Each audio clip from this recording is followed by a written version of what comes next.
ఇక తదుపరి పాట దానవీర సూరకర్ణ చిత్రంలో దుర్యోధనుడు భానుమతి పాడుకునే ఒక యుగళ గీతం ఉంది. నిజానికి దుర్యోధనుడికి ఒక యుగళ గీతం పెట్టాలన్న థాట్ నటరత్న నందమూరి తారక రామారావు గారిది. ఆలోచన వచ్చిందే తడవుగా నారాయణ రెడ్డి గారిని పిలిపించి ఓ సరస శృంగార గీతికని రాయించుకున్నారంట. ఆ పాటకి పెండ్యాల గారు చేసినటువంటి స్వరకల్పన నారాయణ రెడ్డి గారిని ముగ్ధుల్ని చేసిందంట. పాట మొత్తం రామారావు గారి కంఠంతో పాడమని బాలు గారిని ఆదేశించారంట రామారావు గారు, పెండ్యాల గారు, నారాయణ రెడ్డి గారు. ముగ్గురి కోరిక మేరకు అలాగే పాడారంట బాలుగారు. బాలుగారికి ఎంతో పేరు తెచ్చిపెట్టిన ఆ పాటని అప్పుడు బాలుగారితో కలిసి పాడింది సుశీలమ్మ గారు. మరి ఇప్పుడు పాడబోతుంది శైలజమ్మ గారు. చిత్రం భళారే విచిత్రం, చిత్రం అయ్యారే విచిత్రం, నీరాజనగరుకు రారాజును రప్పించుటే విచిత్రం, పిలువకనే ప్రియ విభుడే విచేయుటే విచిత్రం, చిత్రం అయ్యారే విచిత్రం, చిత్రం భళారే విచిత్రం.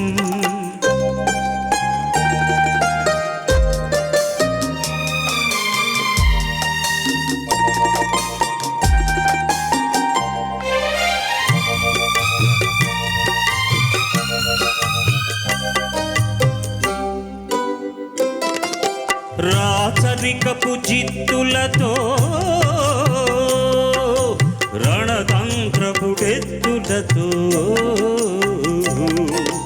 రాచరికపు జిత్తులతో రణతంత్రపుటెత్తులతో సదమదమౌ మామదిలో మదనుడు సందడి సేయుట చిత్రం, భడారే విచిత్రం.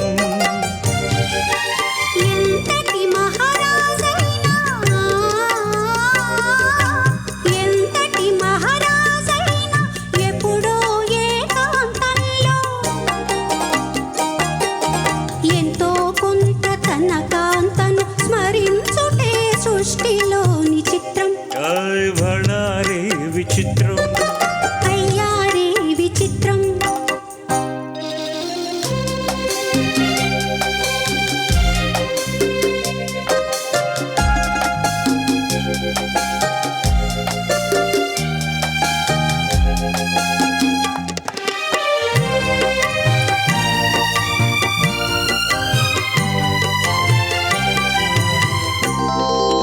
బింబాధర మధురిమలు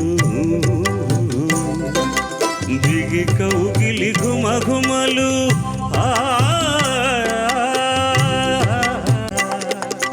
బింబాధర మధురిమలు దిగి కౌగిలి ఘుమఘుమలు, ఇన్నాళ్ళుగా మాయుడే మేమెరుగకపోవుటే చిత్రం, భడారే విచిత్రం.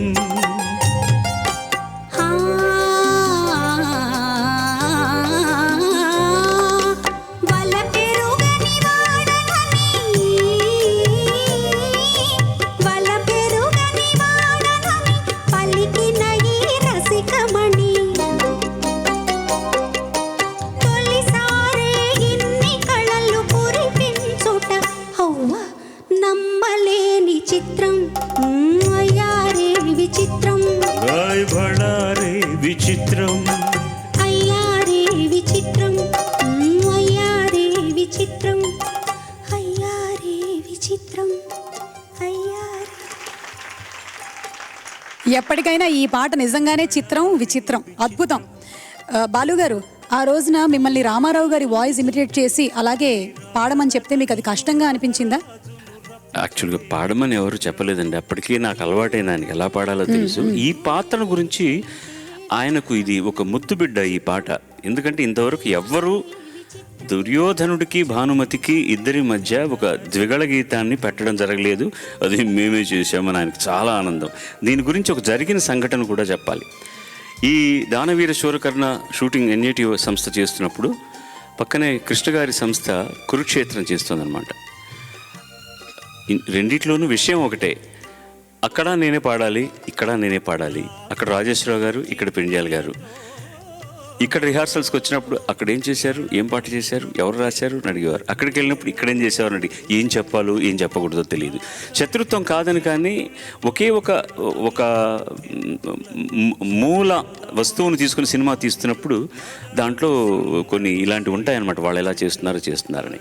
కానీ ఈ పాట రామారావు గారు రికార్డ్ చేసుకుని షూటింగ్ ఇక్కడ హైదరాబాద్లో మద్రాసులో రికార్డ్ చేశాక అప్పుడంతా ఈ చిన్న క్యాసెట్ రేప్ రికార్డులు ఉండే కదా, అవి చేసుకుని డాన్స్ మాస్టర్లకు వాళ్ళకి ఇవ్వాలి. ఆయన తీసుకుని మెడ్రాస్ ఎయిర్పోర్ట్లో ఉన్నారు.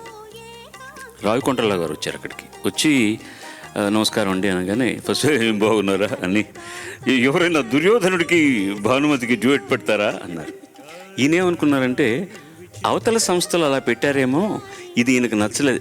వాళ్ళెవరు, మీరు ఎవరు పెడతారు, ఎవరు పెట్టరు, దుర్యోధనుడికి అది డ్యూయట్ ఏంటండి, మేము పెట్టాం వినండి అని ఆయన ఇక్కడ ఆన్ చేశారనమాట. పాట అయ్యే లోపల ఈయన లేడు, స్టాప్ బ్లాక్లో వెళ్ళిపోయారు అక్కడి నుంచి. ఇది నిజంగా జరిగింది, ఎందుకంటే కొండలరావు గారు చెప్పిన విశేషం ఇది. నిజంగా దీంట్లో నిజం చెప్పాలంటే I don't take much time. ఎంతటి మహారాజైనా ఎప్పుడో ఏకాంతంలో ఎంతో కొంత తన కాంతను స్మరించుటే సృష్టిలోని చిత్రం దెప్పి పొడుస్తోందన్నమాట. అది నేను పాట పాడినప్పుడు మీరు మీ ఆయన్ని దెప్పారు చూసారా, అది మొదటిది కరెక్ట్, తర్వాత చెప్తానని. అలాగా మీకు, ఎందుకంటే అంతకుముందు అంటారు ఆయన, సదమదమౌ మా మదిలో మదనుడు తొందర చేయుటే చిత్రం. ఎంతసేపు రాచరికపు టెత్తులతో రణరంగపు జిత్తులతో సదమదమౌ మా మదిలో మదనుడు తొందర చేయుట చిత్రం అనగానే అంటుంది. ఇప్పుడు గుర్తుకొచ్చాడు మదనుడు అని ఒకడున్నాడని నీకు దుర్యోధన. ఎంతటి మహారాజైనా ఎప్పుడో ఏకాంతంలో ఎంతో కొంత తన కాంతను స్మరించుటే సృష్టిలోని చిత్రం అని బళ్ళారేవి చిత్రం. ఇవన్నీ కూడా రిహార్సల్స్ అప్పుడు వర్కౌట్ చేసినవి, పెండ్యాల గారు చెప్పినవి, నారాయణ రెడ్డి గారు చెప్పినవి, రామారావు గారు చెప్పినవి. అందుకని ఒక అద్భుతమైనటువంటి సారూప్యత పాటకి అంది. ఈరోజు కూడా గుర్తుందంటే నేను అదృష్టవంతుని, ఇంత మంచి పాట నా జోలిలో పడ్డందుకు. Thank you sir. Thank you. Shailaja గారు, సుశీల్ గారి పాట తను పాడినందుకు తను కూడా అదృష్టవంతురాలు. ఓకే, అలా ఒక్క మొక్కతో అయిపోయినందుకు ఆవిడ ఇంకా అదృష్టవంతరాలు అనుకుంటున్నాను. నేను ఇంకేం అడగట్లేదని ఇప్పుడు ప్రస్తుతానికి. అడగకూడదని నేను ముగించేస్తా బెటర్ అంది, ఎందుకంటే నేనే అధిక ప్రశ్నలు చేశాను కదా, అందుకోసం. తెలుగు సినిమాల్లోని super hit party club song, ఆ పాటలతో ఈ పిల్లలు మనల్ని ఉత్సాహపరచడానికి మన ముందుకు రాబోతున్నారు. క్లబ్ అంటే అర్థం సంఘం, అందరూ అంటే ఒకే మానసిక స్థితి ఉన్న వాళ్ళ సమావేశం. నిజాన్ని చెప్పాలంటే ఇది ఒక సంగీత సంఘం. మనమెప్పుడు క్లబ్ సాంగ్సే. చాలా హుషారుగా పాడావు.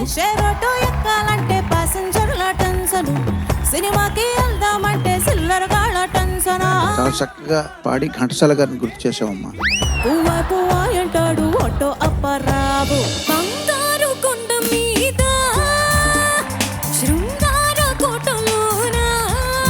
Power pack performance.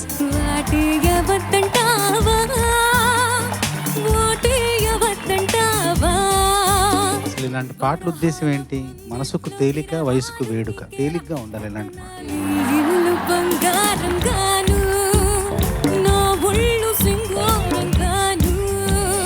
పంటూ గానికి 22 బస్తుల మస్తు కట్అవుట్, బచ్చా గాండ్ల బ్యాచ్ ఉండేదే వచ్చినమంటే సుట్టు. పాటకి న్యాయం చేసావు, ఎపిసోడ్ థీమ్ కి అన్యాయం చేసావు. అరే పువ్వుల అంగీ వేస్తుంటే గుండి నువ్వై పూస్తావే, పండుకున్న గుండెల దూరి లొల్లే చేస్తావే. తను కూడా పువ్వులాగా భావంలో ఉందని చెప్పడం అన్నది చాలా గొప్ప అభివ్యక్తి. కాసర్ల శ్యామ్కి మనస్ఫూర్తిగా అభినందనలు. రాములా నన్నాగం చేసింది రో. అనుకుతగా మనిషికడుండి వాడిలో నా వేడి ఉంటాయా. ఒరిజినల్ సాంగ్ కన్నా నువ్వు బాగా పాడాను.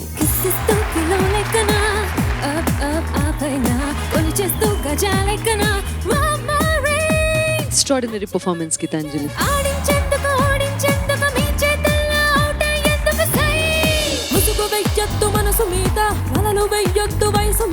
మాటలు లేవు, చాలా బాగా పాడాడు, చాలా బాగా పాడాడు.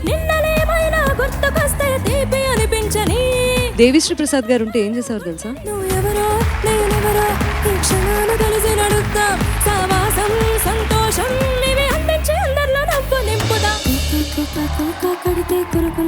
చూస్తారు మీ కళ్ళల్లోనే అంతా ఉంది, మీ మగ బుద్ధే వంకర బుద్ధి అంటావా మావా, అంటావా మావా. నీ పెర్ఫార్మెన్స్ కి షార్టెస్ట్ స్పందన ఏంటంటే తెల్లగుంటే ఒకడు తెల్ల కిందులవుతాడు, అల్లా నల్లగుంటే ఒకడు అల్లారల్లరి చేస్తాడు. నేను తస్లిం ఎలా చెప్తో చెప్తాను. దీపాలన్నీ ఆర్పేశాక అందరి బుద్ధి వంకర బుద్ధి అంటావా మావా అంటావా మావా. నేను పుట్టాను లోకం మెచ్చింది, నేను ఏడ్చాను లోకం నవ్వింది. ఎంత బాగుందో. అండ్ నువ్వు అసలు ప్రతి పదానికి నీ యాక్టింగ్ స్కిల్స్ మామూలుగా లేవు. నేను తాగితే కొండది కళ్ళు గిరగిర తిరిగాయి. కంటెస్ట్ చేశాను, ఓకే అన్నారు, పాట పాడాను, బాగుందన్నారు, మరి కాసేపట్లోనే ఎలిమినేషన్ చేశారు. నాకింకా ప్రోగ్రాంతో పని ఏముంది? Don't care.